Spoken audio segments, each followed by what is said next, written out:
Welcome to another episode of SportsVibe. I'm Arnav Sarkar here with Jitesh Ramakrishnan.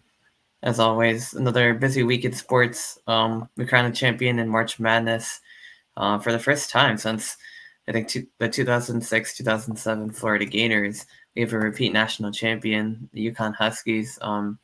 It's absolutely dominant the way that they won that game yesterday. As always, it's kind of like Purdue. The other, UConn's upon Purdue, pretty good. They won the Big Ten. They overcame their March demons, went to the championship game after losing to, low seeds year after year after year. They finally made it, but they played a good first half, and but UConn really ran away within the second half. And I think the story of the game was, Zach Edey had 37 points. A lot of those came in garbage time for the Boilers. Also, Donovan Clingan made Edey work for it, take tough shots, but he still got his. He still dominated. Overall, I would say he definitely had the upper hand against Donovan Clingan, who had 11 points. So, I mean, he also had a decent performance, but Edey really put Purdue on his back, and as he usually does because of his 7'4" size, his ability to just get shots over smaller players. He's excellent footwork. I mean, people like to be upset about the fouls, and I am too. That he always gets fouled, just goes to the free throw line. You just give it to him, scores because he's too tall. But that still takes talent and effort, and he definitely carried the team. But the problem is, UConn didn't let anyone else score. I mean, he was the only one who had.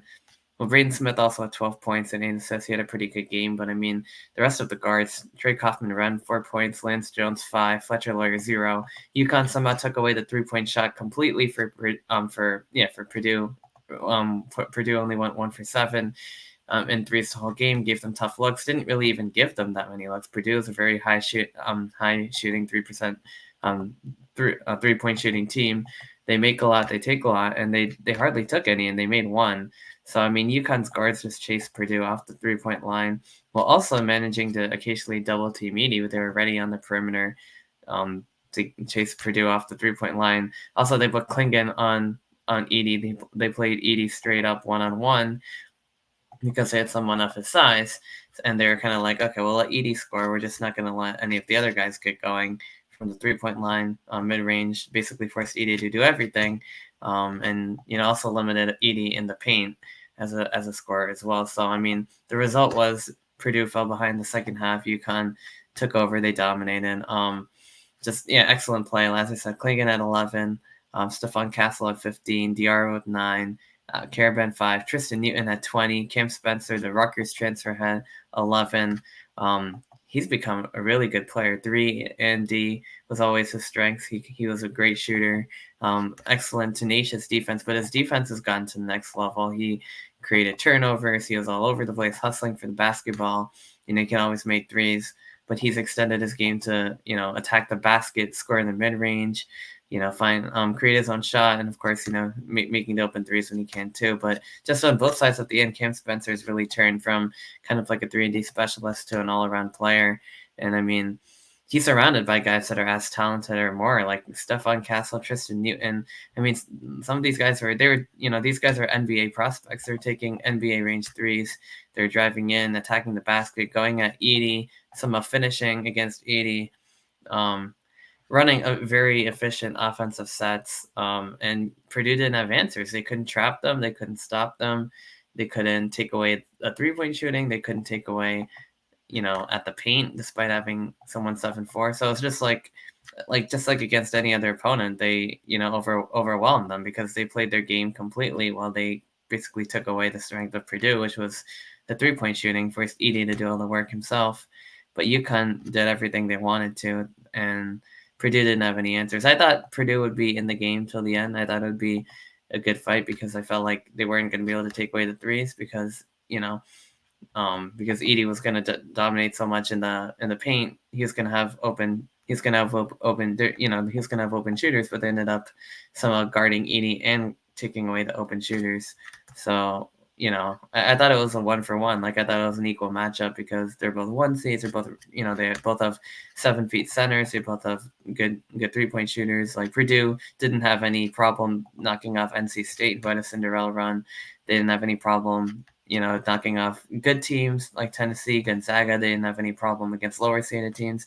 I didn't think they'd have too much of a problem against Connecticut, but at the same time, I did think UConn was a better team, and they proved why. But I thought they'd be more in the game. But by forcing the whole weight of everything on Edie, it kind of just got too much, and they did a good job with their game plan. So yeah, I mean, UConn's historically dominant. It was a good run for NC State. It fell short in the Final Four. DJ Burns, he was another guy who got really impacted by Edie's size. Was only at 8 points in that, and then DJ Horn at 20. But Purdue was in control of the game the whole time. Alabama, UConn. I mean, Alabama played a really good game. They were really hot from three in the first half. I think 7 for 10 or something. Second half they cooled off. But it was an exciting one. Mark Sears at 24, Stroud at 13, Grant Nelson at 19, and a poster dunk on Klingon. But UConn, as always, all 5 scorers in double figures. With Stephon Castle 21, Klingon with 18, Carabin 14, Spencer with 14, Tristan Newton 12, and UConn eventually, they just rolled them because, they couldn't stop UConn from scoring, but the second Alabama shots stopped falling, it was kind of too late because their whole game plan was we're going to shoot a lot of threes and beat you. But once the threes stopped going in, UConn, didn't really stop their game plan. So same thing that happened to Purdue kind of happened to Alabama. But I mean, just historic dominance there from the Huskies. Probably going to go into next year, reset, reload, and we'll see what happens. I mean, I feel like they're going to be in it again the way they are. I'm going for a three-peat, but I mean, they're going to lose a lot of players. Shifting over to, I guess, 2024 or the next season. Also, Coach Calipari from Kentucky is going to Arkansas. I think that's pretty notable. So we're already seeing the coaching shift. It's going to be a big season for Rutgers. But Dylan Harper, Ace Bailey, everyone. Now I guess it's time to get ready for what could be a special season. The East Regionals in Newark, so hopefully Rutgers ends up there. We'll see. I mean, they have like a lot of really good prospects. They're getting players in the transfer portal, like Tyson Acuff, Zach Martini. So they're getting ready for what should be a special season in Piscataway. Probably the highest Rutgers is gonna, be in a while. As hopefully they make a nice March Madness run themselves. And then I guess the other thing I wanted to talk about was the women's side of it. Historic viewership. We talked about this last week a lot. But 18.7 million people watched the game between Iowa and South Carolina, which is the all-time most. I think it was like the all-time most in a long time. It actually outranked the men's championship by a few million. It outranked a lot of NBA games. I think it was the highest ranked like basketball game period. Like it outranked a lot of college football games, I think, other than Ohio State, Michigan. Behind NFL programming, it was probably the next most out of, all sports programming. So just everyone wanted to see the Caitlin Clark show. And, I mean, I guess it didn't disappoint. I mean, she had 30 points. Iowa played really good. I really do like them as a team. Stokey down low had 11 points. Gabby Marshall played an excellent role in the Final Four. Got a foul call her way, but certainly another one of those tenacious defenders, kind of like Kim Spencer, another 3 and D kind of person. But Kate Martin, 16, a Falter at 12. And at the end of the day, South Carolina was too much for them because they had like a full team effort. They outscored Iowa on the bench like 37-0, which I guess speaks volumes. And they also have a pretty solid starting 5 with Camila Cardoso, who's a 6'7". In the women's game, it's very tall with 15. And then Tahaina Pau, their guard, 14. Tessa Johnson had 19. Chloe Kitts had 11. So they really, spread the wealth there. And then even the bench had a lot of scoring too. Bree Hall at 7. Raven Johnson at 3. Malaysia Fulwiley at 9. Just a full team effort there for South Carolina. They had not lost a game all season, so they finished 39-0. And I feel like everyone, of course, focuses on Caitlin Clark and Iowa, but I mean, South Carolina deserves their dues. I mean, they have an all-time head coach in Don Staley, who's now won 3 national championships and just one of the best in the women's game. So, I mean, after Iowa beat UConn in a really exciting Final Four game, South Carolina cruised against NC State. So just like the men's team lost in the Final Four, and then Iowa lost to South Carolina. So South Carolina won the championship for the second year in a row. Iowa finishes as the runners-up, but that's no shame, I guess, when you're going against South Carolina, who had a lot more talent on that roster than Iowa did, outside of Clark and maybe Caitlin. Outside of Clark and I guess Kate Martin and Stokey especially. You know, South Carolina definitely had way more talent from their starting five all the way, to the depths of their bench, and I think that's what really made the difference. Alongside, of course, Camila Cardoso being way taller than any of Iowa's players, and just like Zach Edey created a big mismatch in the paint. She'd get her own rebounds, put it back in. So I mean, the only way you can counter size is with size. Iowa didn't have it at their center position costume, but that's kind of the wrap on March Madness. It was a fun tournament on both sides. The women's tournament really booming. Really enjoyed watching a lot more of that than I probably would have, to be honest. And on the men's side, I mean, a lot of upsets. We saw Jack Golke, we saw DJ Burns, the miracle run of North Carolina State, going NC State. I'm going all the way from not even being the 10th seed in the ACC to having to win 5 games in 5 days just to get there. Beating Duke, beating North Carolina, beating Virginia, the run they had there, and then continuing it all the way to the Final Four, just nothing short of remarkable. But then we saw a lot of great high quality matchups, and we saw the domination of UConn. We saw Purdue, who had historically struggled, or at least for the last few years struggled, to even get past a 16 seed like FDU or 15 seed like St. Peter's, overcome their March demons. And, we saw Duke beating Houston. Jamal Shen went down. We saw like a lot of good teams make it to the late stages. We saw Cinderella run by NC State. And at the end of the day, I think we did get a really good Final Four. We got, I think the 4 best teams, because NC State also proved it by beating beating some of the teams they did. They beat Duke, they beat, Marquette. But yeah, at the end of the day, I feel like we got probably the 4 best teams in the country, and we got the national champion decided by the 2 best teams in the country. So just a tournament that didn't disappoint. It had the upsets, but at the end, it also had a lot of chalk, and that's a good thing when you get to the big games, because I think we saw the best team win. And the best teams represented in the Final Four. So I mean, that's all you could really expect from March Madness, and I think this year it definitely didn't disappoint on either side, the men's side and the women's side as well. So yeah, I mean, that's going to be a wrap for our March Madness programming, I guess. And unless you have you have something you want to say about just like the whole tournament, or the last few days of Final Four, or the national championship game. Nothing really much to add. I, again, I'm saying this as someone who's, I would say, fairly tuned out of all college sports, really, because I don't really care. College sports, it doesn't play me. But I would say, that this year definitely sparked a lot more interesting headlines than the past couple of years. Because I'd say the number one question going into the men's bracket before the tournament started was, can UConn go back to back? Mm-hmm. Or and of course there were other questions like, can Kentucky stop being a choke artist? Yeah, well, we know that. Will Purdue exercise their demons after hilariously blowing it against Farley Dickinson? And then of course, will Duke be able to live to their potential? Like how will NC State how will NC State fare? Make it up. And even like what UNC look like. So even on the one side, so yeah, like I'd say as someone who doesn't actively watch college sports, I know you're fairly entertained by it, but it's like someone who doesn't watch college sports, I would definitely say this definitely drew a lot more interest, a lot more significant interest, uh, like this year's March Madness tournament than over the past, let's say, maybe. I mean, we can't say past 4 years because 2020 there wasn't a March Madness season. Right. So I'd say over the last 3 years. Yeah, that sounds about right. Yeah.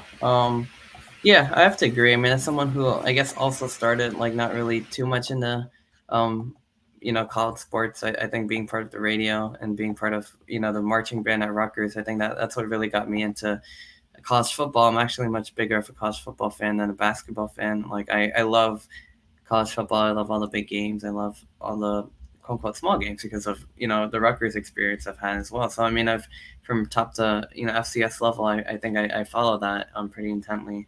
But basketball, although I don't watch a ton of college basketball in the regular season, I do watch enough. And March Madness, I do tend to watch because it's a lot of fun. But I mean, yeah, I do agree. This year March Madness I think was better, because of all the storylines that we had, and because of the boom in the women's games, Caitlin Clark, Angel Reese, and South Carolina, and like all the storylines there, and then on of course on the men's side as well. Like yeah, like we mentioned, DJ Burns, North Carolina, their story run, and Purdue, can they overcome their demons? Can UConn go back to back?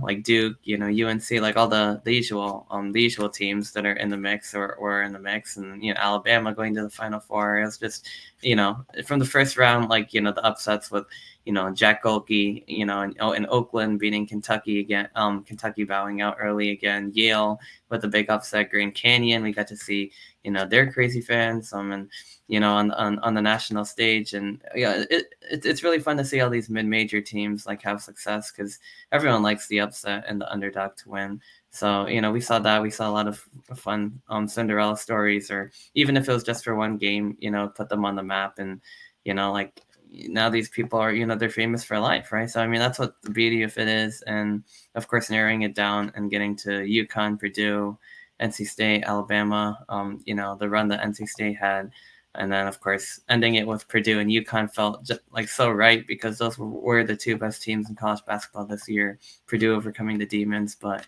UConn really had no problem with anybody. They did not lose. They did not win a game by more than. I mean, yeah, they won every game by more than 10 points. Alabama was I think the closest. They played a really good first half. They fell short by in the second half by 14. UConn rolled past Illinois, who I thought was a really good team.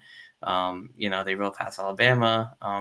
They rolled past Purdue, which was, like a team that really, this year, overcame their demons, and they beat some pretty good teams. So, I mean, for UConn to really do that shows, how good of a coach Dan Hurley is and how good of their roster, they put together. I mean, their starting five, Newton Carabin, Spencer Castle, and Klingon, just absolutely elite. And then you got Diarra and Johnson also playing key minutes as well. But I mean, yeah, NBA level guys, but they play teamwork. I mean, they play teamwork. They have a lot of they share they have a lot of great teamwork. They play great defense. They have the skill set, but they don't let it get to their head, and they play like a team. So they play solid basketball, a very offensively and defensively efficient basketball.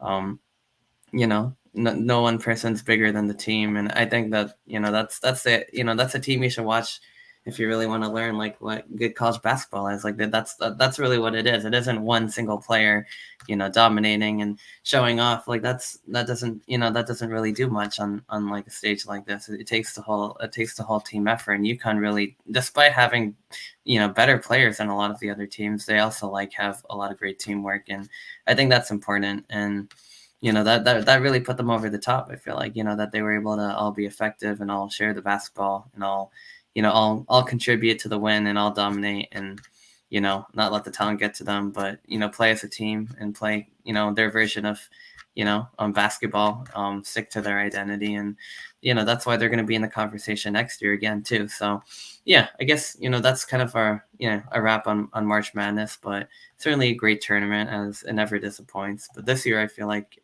even better than most years, as we both mentioned by now. But I guess with that being done, the next thing that I know me and you look forward to is the NBA and NHL playoffs, because March Madness just ended, and we're about away. I think we're about a week away from the NBA play-in starting, or something like that, and I think the NHL playoffs isn't too far behind either. Yeah, so we have the fake playoffs ready to begin, and then we have the real playoffs kicking off right afterwards. Right. Yeah, pretty much. Yeah. So which update do you want to do first? You want to do the NHL one or the NBA one? Alright, let's just do the NBA because there's not a whole lot to talk about. So first thing, we got the Rockets playing against the Mavs the other day. Their fate is pretty much sealed.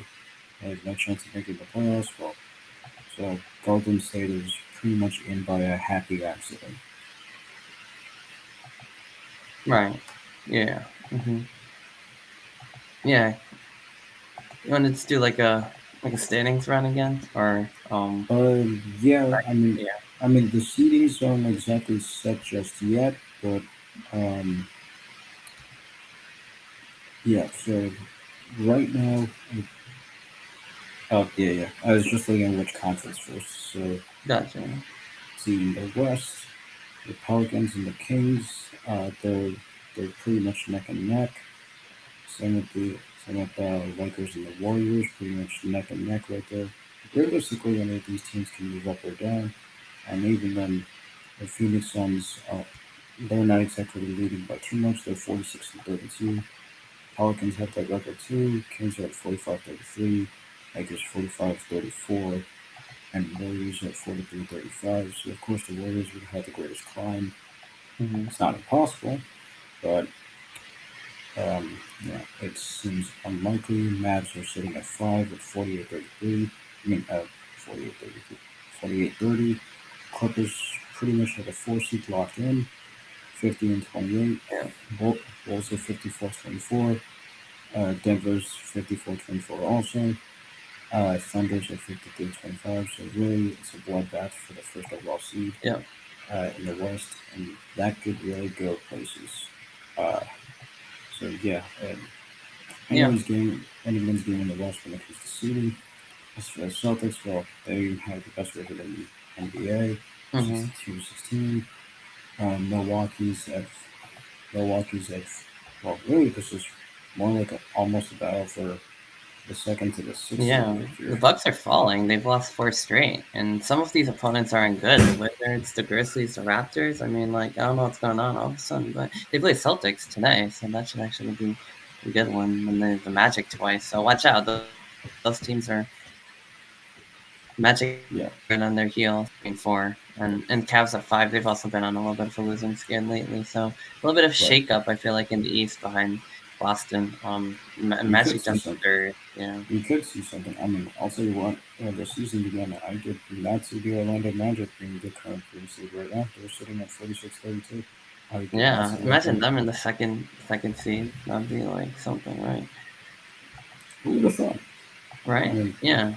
I I mean, mean, the way the I was Bucks in, are going could happen. Could happen. I mean, I was thinking before the season started it would either be Milwaukee or be the Knicks, or even possibly Right. Cleveland. However, in my wildest dreams did I think of Orlando. I mean, I Right. think maybe all. Yeah. Orlando's supposed to be like where like the Nets are probably or something like that. No, Maybe. no, no, no. The thing is, Orlando the past couple of years, even if the record doesn't reflect it, the past few seasons, they've made this thing called progress. Something which Mm. the Nets kind of have not I been hate doing. it. I hate it. I hate how happy people are that they're just. I mean, not that. It's just like the management doesn't even care how bad the team is, and the fans are suffering. So it is what it Well, is. That's well, the short think, version. well, think about it. The three biggest superstars within like the past 2 years of your, well, no, 3 years existence, they all won about for different reasons, and Yeah. of course, Well, we know the you whole. weren't ever going to capture anything with that. Yeah. Well, it was. Yeah, it's rough. Maybe it could have worked out, but that's a hypothetical. So, yeah. I mean, I think the best thing to do is rebuild. Like there's no point except for they don't have their pick, Yeah, but it it's a seems lost like cause. Yeah. it seems like the Nets every 10 years are always in some perpetual rebuild.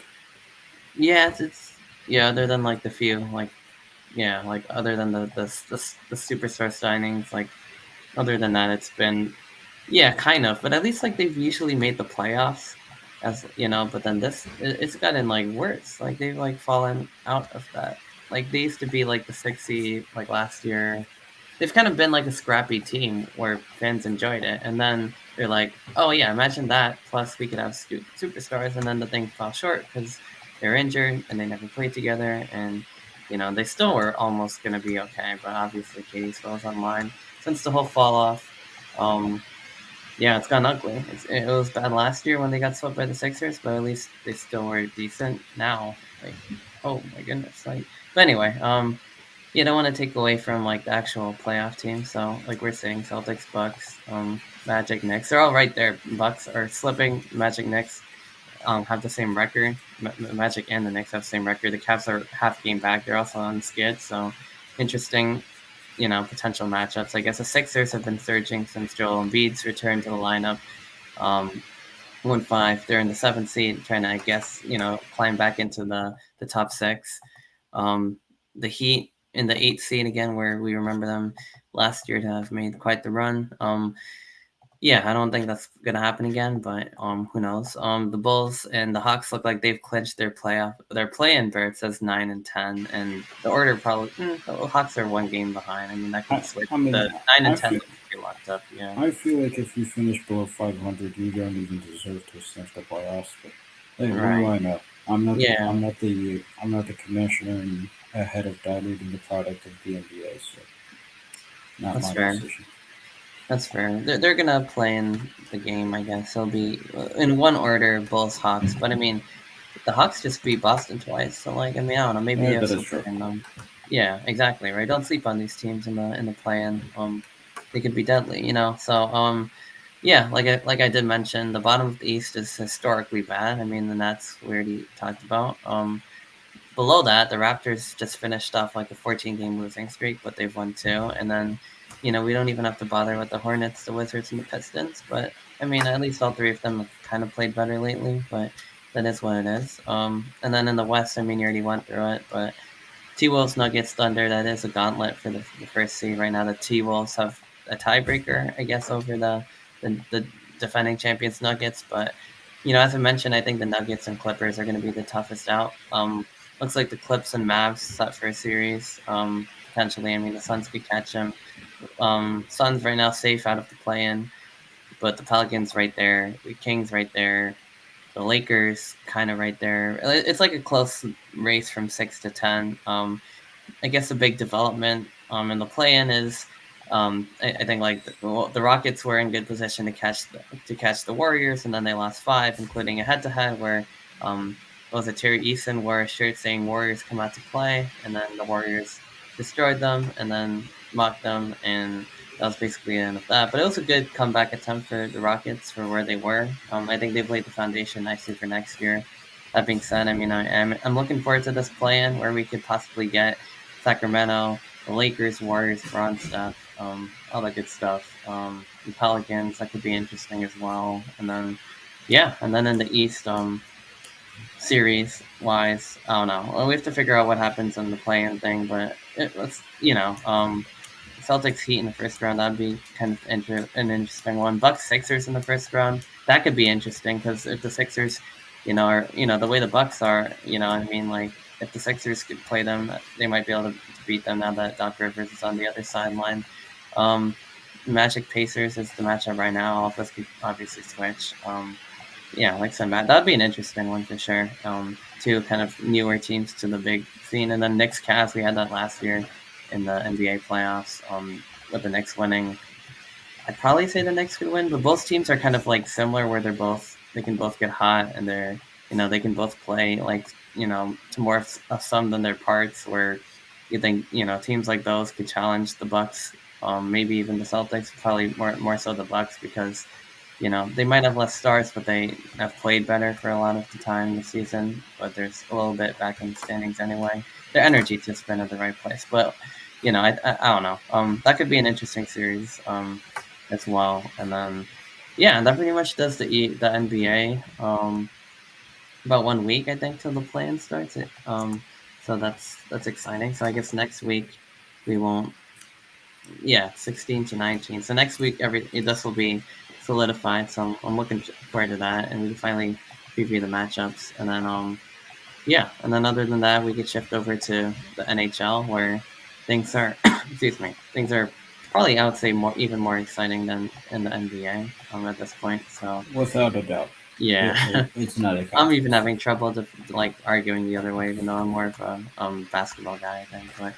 But yeah, let's get into the NHL because those playoffs I think start in a week too. So yeah, Yep. So, what do you want to start, East or West?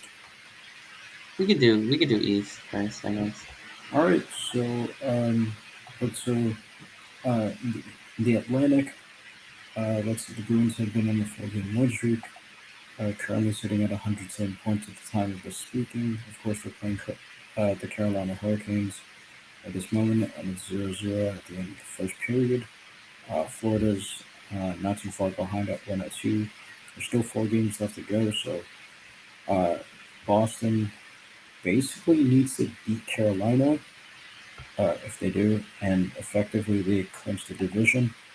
Um, but and of course Toronto's sitting there at 99. Um, so that's the Atlantic right there. Moving on to the Metro, the Rangers are at 110, Hurricanes at 105, and the third seed. Well, that's where Oof. things can be a bit interesting because the Yeah. third seed is pretty much a race between the New York Islanders, Mm-hmm. somehow the Pittsburgh Penguins, who've Yeah. refused to die, the Washington Capitals, and Philadelphia Flyers. Sidney Crosby, I mean, even though he's definitely not going to, and I'm saying this as someone who, I can't really say I hate Sidney Crosby. He's one of the few Pittsburgh athletes I actually like.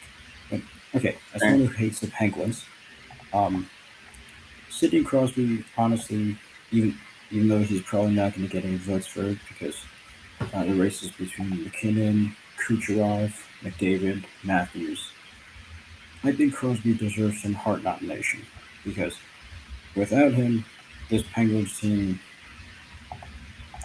uh, they would be the San Jose Sharks. Yeah. Yeah. I agree. Yeah. No, I mean, but I think as I said it last week or 2 weeks ago that the Penguins' playoff chances are pretty much dead, and lo and They're, behold, yeah, they're they're within definitely striking alive distance. now. Yeah, lo and behold, they're within striking distance of clinching the second wild card. I mean, of course, Right. that means most likely they have a date with the New York Rangers, and Oh, well, well, the Penguins and Rangers have had a history in the playoffs, yeah. so that would certainly be interesting. The Capitals have hit a skid a little bit. Mm-hmm. The Flyers, just when it seems like things were going well, uh, they their chances are melting right now. Detroit has been on the rise, which I like. I think Detroit, and I've been wanting Detroit to clinch the playoffs. Um, we still have 5 games left to play, so it's anybody's it's anybody's race right now for the second wild card spot, especially for the third spot in the Metro. So it'd be very interesting to see how this gets sorted out. And Mm-hmm. let's go to the West. Right now, Dallas is at the top of the Central at 107. Colorado at 102. Winnipeg at 100. Central's top 3 seeds. You could definitely argue the most lethal top 3 seeds of any of the divisions. That includes the Atlantic, the Metropolitan, and the Pacific as well. Um, because each team has eclipsed 100 points. And then so you got the Pacific, you have the Canucks at 104, you have the Oilers at 99, you have the Kings at 93, and uh, but the Kings haven't exactly solidified their 3 spot right now because Vegas is right on their tail at 92, and as for the Central, Nashville is the first seed at the wild card at this moment. That's 94, and it's safe to say Nashville's pretty much secured in the playoffs regardless. Because St. Louis, even though they were trying their best to remain in the contest, seems like them catching it to the second wild card spot. It seems fairly unlikely at this moment. Vegas is sitting at 92. So the playoffs in the West are almost set in stone. Of course, Vegas can still become the 3 seed in the Pacific, and that would set up a first round matchup between the Edmonton Oilers and the Vegas Golden Knights, which would Mm, be really something to watch. yeah. Um, or you could potentially have, uh, if things stay where they are right now, it'd be the Oilers versus the Kings in the first round for the third year in a row. Those teams have bad blood, so that would certainly be interesting to watch. Um, and potentially, if things were to stay the same right now, we'd have Dallas versus Vegas in the first round. So that's right. The Ooh, conference finals matchup from the previous yeah. year would be first round matchup. And I guarantee you in that matchup, it'll there will certainly be a lot of bad blood, especially between Jamie Benn and Mark Stone. Jamie Benn, of course, cross-checked Mark Stone at the face, as we all remember, and well, maybe the emotions will still boil high. So th- this would certainly be a very interesting playoff race. But of course, the West is pretty much settled in terms of what teams are going to the dance. Of course, the seeding is still yet to be determined. Whereas in the East, um, not everything is completely settled in terms of the seeding and also of who's going to be there, which adds more excitement towards the end of this hockey season. Of course, some history to point out. We could potentially have two players to cross the 100 assist mark, being McDavid and Kucherov.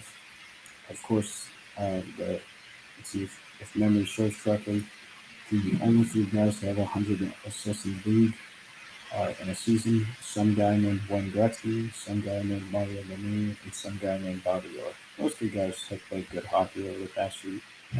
They're known to play good hockey from time to time. So, you know, if David and Kucherov join at 4 and 5, that'd certainly be something. Austin Matthews could potentially reach 70 goals, and that would that would probably set the league on fire and throw the Hart race and throw the Hart Trophy race into even more chaos because I think it should go to McKinnon, but of course Matthews scores 70. That might make things a bit more interesting. And if it weren't for Kucherov has basically been 50% of the Lightning's offense this entire season. So if Kucherov had missed 10 games here and there, the Lightning would be dead. Um, so yeah, so it's perhaps the most competitive Hart race in I have no idea how long now. Mm. Certainly be the most competitive Hart race. Of course, the Art Ross itself is very highly contested right now. It's pretty much anyone's game between Kucherov and McKinnon. I mean, personally, I'd like to see McKinnon clean sweep both, but it could go either way for both players. Right. Yeah. Yeah. Competitive awards races for sure. Also competitive playoff races. Yeah. It looks like you said, like the East. I mean, the West is pretty much mostly decided at this point. Still looking at matchups, but I mean, looks like it's gonna be, Stars, Avalanche, Jets, and Preds in the West, and probably gonna have Avs, Jets 2-3, and then Pacific we got Canucks, Oilers, Kings, Golden Knights, but seeing could change. But those look like to be the 8 teams in some order, and then we could have matchups like Vegas and Dallas again, which would be interesting, and um, maybe Canucks, Predators, the cross divisions. But we'll see. We'll see if Vegas can get into the top 3. They're 1 point behind. The East is, I think, where it really gets interesting, where all these teams are kind of, It's mainly the especially the Metro. Metro race. Yeah, Yeah, I mean, of mainly the course, like Metro. The of 4 course teams in the it's Atlantic are yeah, already in. of Like, course I it's mean, like yeah, well, it could potentially be 5 if Detroit can win it, but right, yeah, it's they're still in the it, mix. Yeah, it's mainly there's two main races: the race for the the race for the third seed in the they're Metro, and the race for the second wild card in the East. Those are the and main those races. yeah, and those two kind of overlap a little bit because a lot of those teams are vying for the same spot. But I mean, the Bruins, Right. Panthers, Leafs, and Lightning in the Atlantic are good, are safely in. Then the Red Wings are competing for that second wild card with 84 points. Right now, that would go to well, the Islanders have 85 if they're in the Metro, and then it's between the Red Wings and the Penguins with 84 apiece. And And then the Caps and the Flyers aren't too far behind. yeah, they have 83. The problem is they've been losing. Like the Caps are in a 6-game losing streak. The Flyers are And on a 7-game losing streak. Like it's a I'll mess. tell But you like what I'll tell you what would have helped if Washington beat Ottawa in regulation. That would have mm, helped instead of picking yeah, up 1 point. yeah. And then the Devils are all but eliminated. I guess not. Yeah, I you're don't dead. think they're technically, but they're very You're close, and you're, it doesn't you're look like dead. they can make it. Yeah, they're done. You're Like dead. it's too bad if they couldn't make it.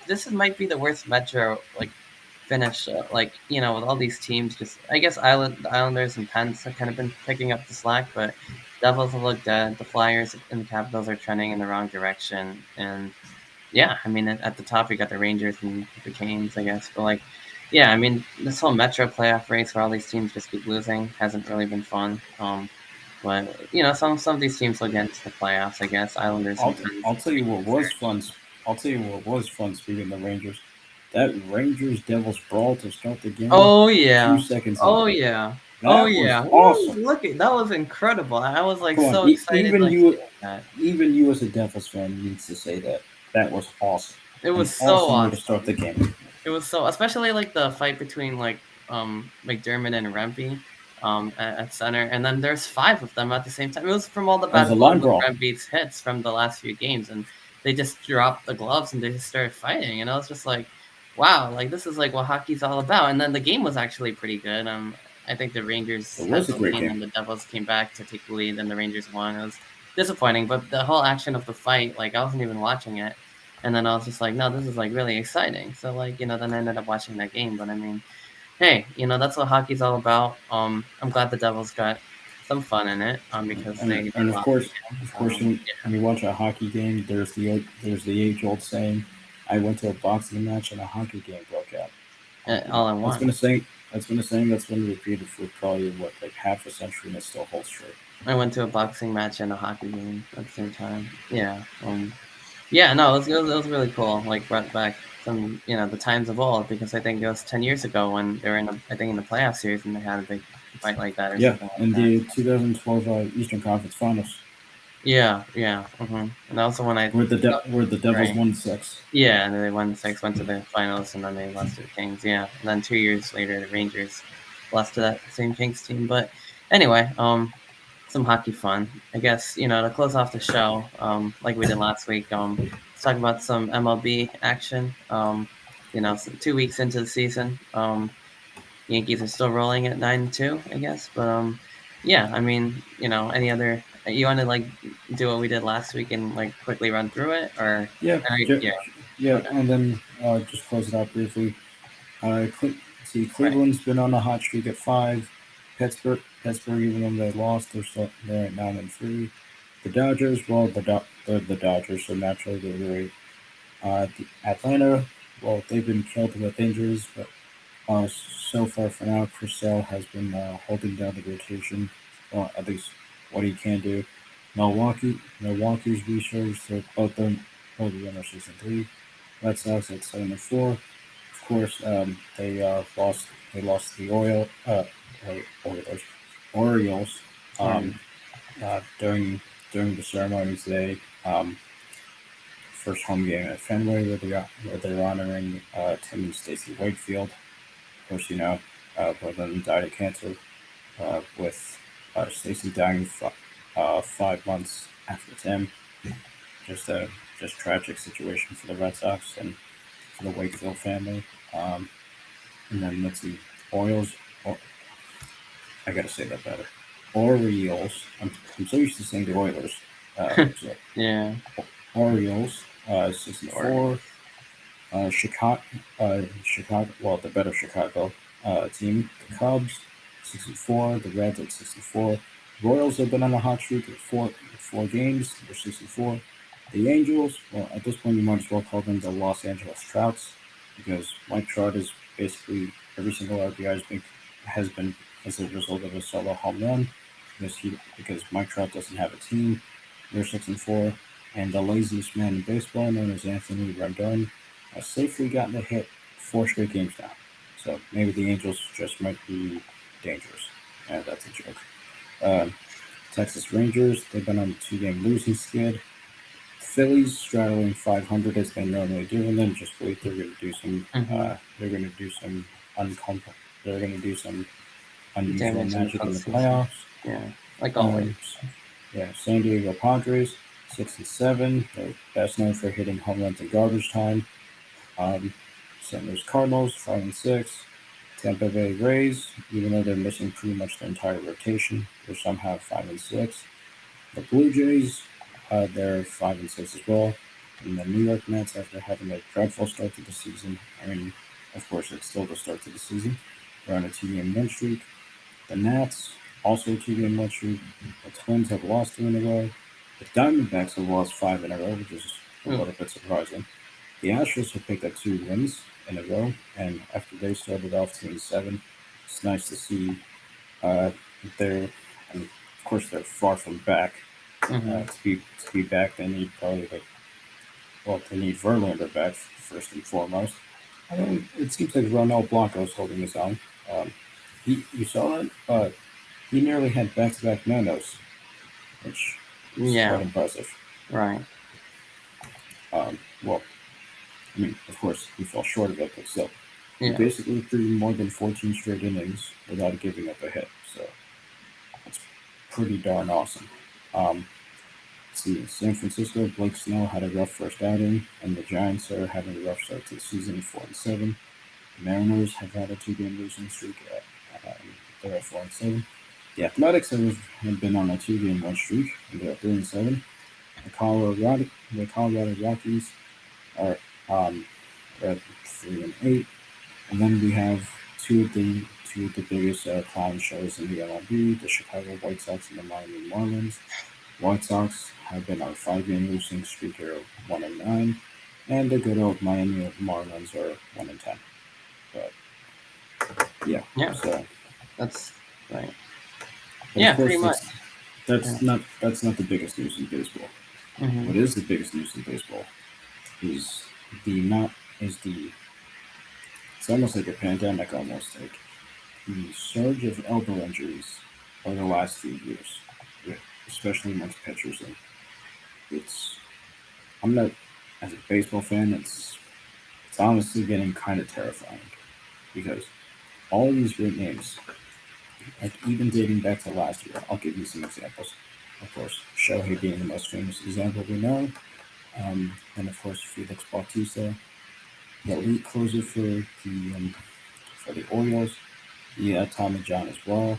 And then Jacob DeGrom, he was robbed of an opportunity to pitch in the World Series and win it for his Texas Rangers. So like just some horrible things, and of course DeGrom, him and Scherzer, they're not going to be coming back until probably like June or July because they're still rehabbing from their injuries. Of course, Scherzer, he was able to pitch to an extent in the World Series, but not that much. He had some, I don't even remember what was it, some like nerve, shoulder injury or something like that. But now, like of course, now perhaps the biggest news, we had Shane Bieber, he had to get Tommy John. Yuri Perez, he also had to get Tommy John. Garrett Cole, I mean, Mm-hmm. we don't know his status on him. Uh, but I hope everything turns out well. Spencer Strider recently hit the DL uh, with a couple of issues. Nick Pavetta also with the flexor strain. So it's just uh, it's just a bit concerning. But I'd like to think that there are a couple of main factors towards why this is being caused. First and foremost, the stupid pitch clock. Like now, yeah, Rob Manfred could say, "No, the games are 30 minutes shorter now." Well, think of it this way. Also, fans they're getting less product because there's because that's less of the ballpark atmosphere that's being enjoyed since the games wrap up faster now. And also, now I should mention, of course, it's not like Tommy John. It's not like the need for a Tommy John surgery has only been around for 2 years because of the pitch clock. That's not true at all. Pitchers before that have had to get Tommy John surgery. Perhaps, like one of the most prominent names, like I believe Matt Harvey had to get Tommy John surgery. You remember Matt Harvey with the Mets? Um, And yeah. I think he had to get Tommy John, but it's not like Tommy John has suddenly been around for the past 2 years. That's not the truth. But what you've noticed is that prior to the finish of the 2022 season, pitchers had enough time to have like some sort of break after throwing like a 95 mile per hour fastball instead of being forced to wait like instead of being forced to like only have 15 or 20 seconds per pitch.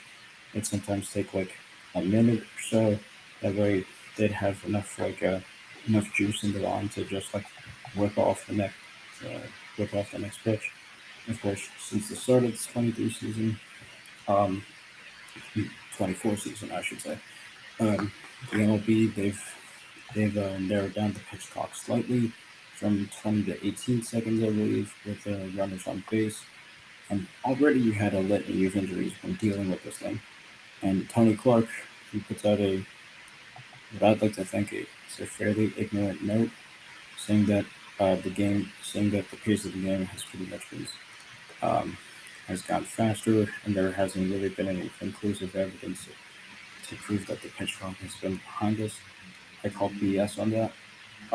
And I think another issue, which not many people have been talking about, is the fact is the rise in velocity of pitches thrown.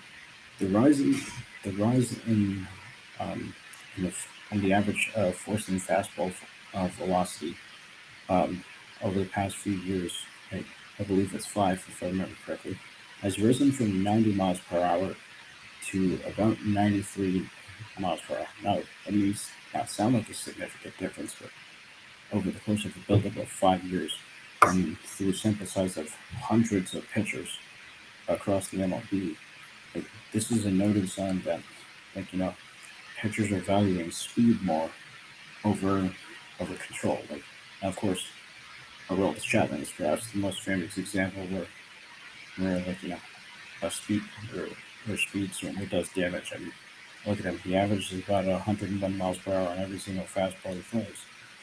But I'd like to point to a guy named Zach Greinke. Of course, we all know who Greinke is. He's one of the, he's one of the most dominant starters the past 10, 15 years in baseball. And we noticed ever since like, when he's with the Dodgers, he had fastballs going in the 95, 96's area. But when he was with the Houston, rarely did he have a fastball above like 91 miles per hour. You know why? Because Greinke became a pitcher who relied on finesse rather than brute strength to try and strike a guy out. That's how Greinke was able to remain one of the healthiest pitchers of the last 5 years because he was able to adapt his pitching style. He changed it from all about brute strength and speed to um, being able to finesse the pitch, control, like, and focusing on spins. And maybe, like, speaking of spins, maybe that might have been something else. The cut down on like spider tack and illegal substitutes and stuff. Like, maybe that might have something to do with it too. There's certainly a multitude of possibilities. But I think it's fairly ignorant of the MLBPA and the MLB uh, that, well, let's see, who's really more to blame here? I think it's more like the MLB. I think it's fairly ignorant of them to say that, there isn't really all that much conclusive evidence to prove this. That the pitch clock has certainly led to an increase in the need for Tommy John surgeries and the blowouts of UCLs and pitchers' elbows everywhere. When, when really the only significant change has come from the change in the has come from the implementation of a push clock. Thus, like, throwing off like the mechanics which pitchers have learned from years ago, where they've had time to rest their elbows in between pitches, rather than have it being like on a timer almost. So I think that's certainly a mechanic that has really messed with a lot of pitchers. What do you think? Yeah, I mean, I think the pitch, the pitch clock. I think that definitely did have an impact on on the pitching motions. Because you have to there's less time to kind of figure things out. You have to kind of just go from one pitch to another, and you're using the fast motion right away. And I guess when the pitch clock was announced, I was kind of happy. I guess as someone who was not like the biggest baseball fan, like I think one of the things I was did not like it from the start. you didn't, because I thought it would speed up the games, and I mean I kind of did want to see that, because like what I noticed was like there'd be a pitch, and then the player batting would walk out and do whatever, and then they'd come back, and then it just take time, and then you're just like and then it's just like swing and miss, but there's like 30 seconds in between now at least, where, but I mean I guess that has some consequences. It's kind of forced I guess the pitchers to have to work through that and kind of wind up, and then wind up quickly. I guess that has an effect, and we're seeing that, like there's been a lot more pitchers already out with different injuries, Tommy John as you mentioned, or other things. I think it's an unfortunate consequence to I mean it's not the only reason, but I mean, think of yeah. it. There'd be like Framber Valdez was was a World Series winning pitcher 2 years ago, and now he's gone on the IL, and we don't know what's going to happen to him or how he'll change his mechanics to adapt to this. I mean, we've seen players adapt to this. I mean, there's a knuckleball pitcher from over a decade ago. I used to watch him a lot because my dad used to watch him a lot since he was a Mets fan. R.A. Dickey.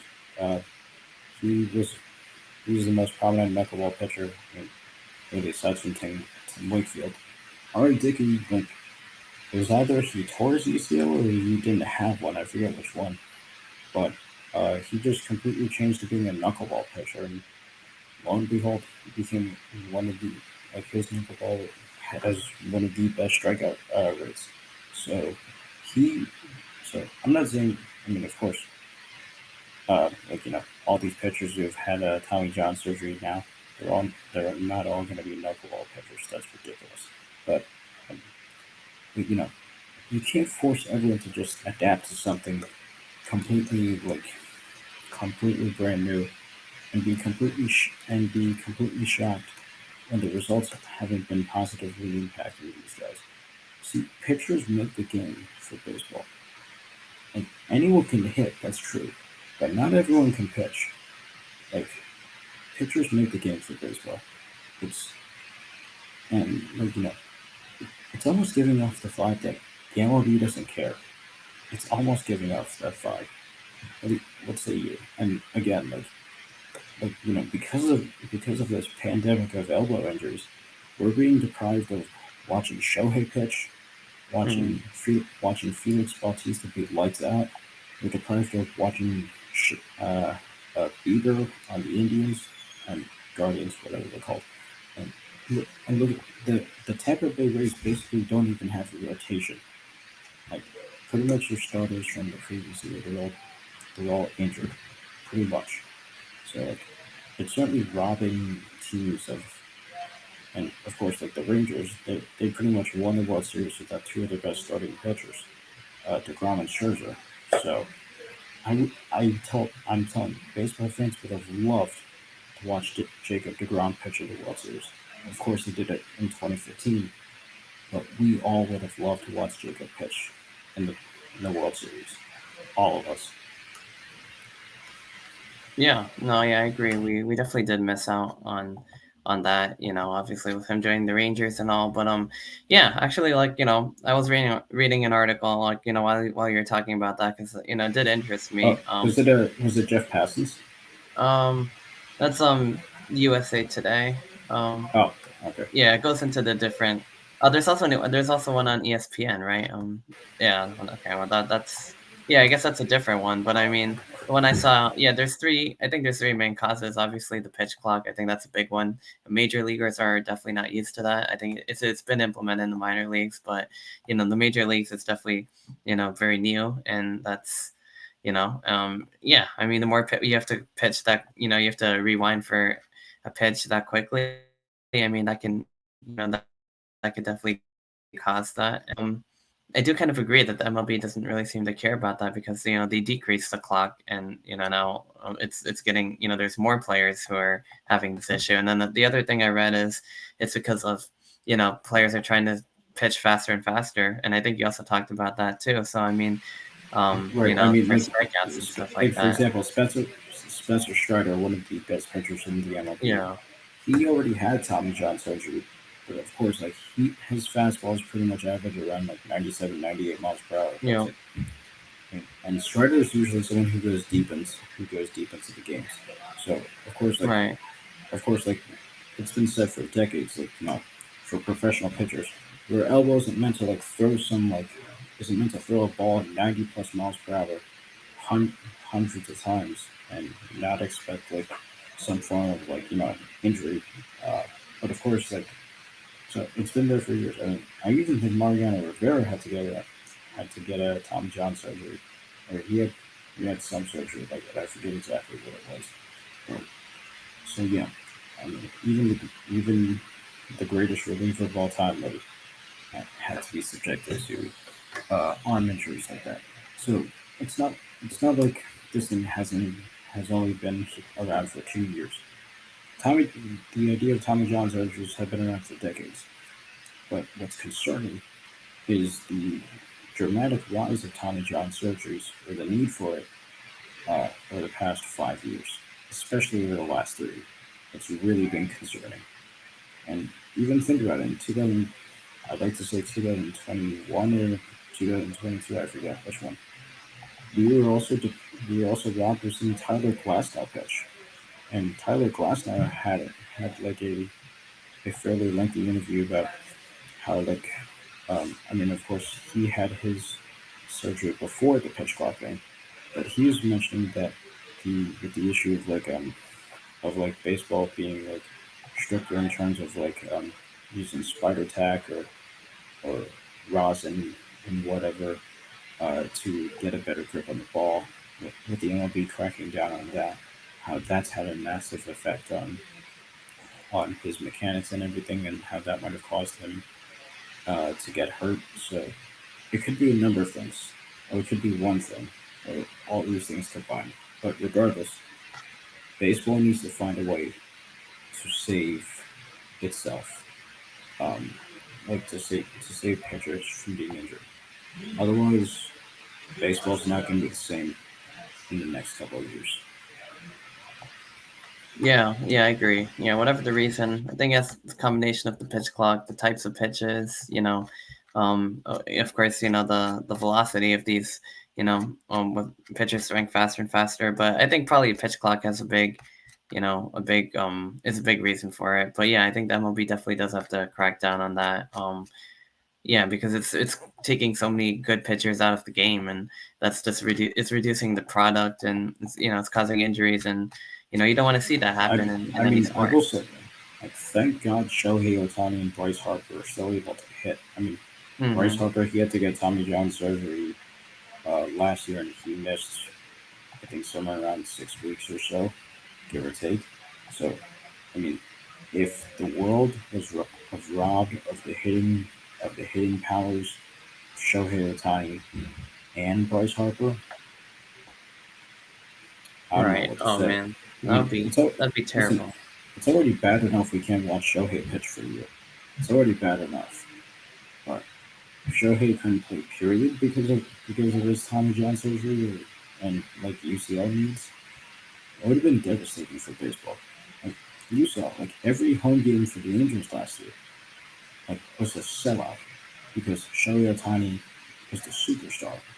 Even road games, like everyone would love to see Otani, Bryce Harper, like Mookie Betts, all these players.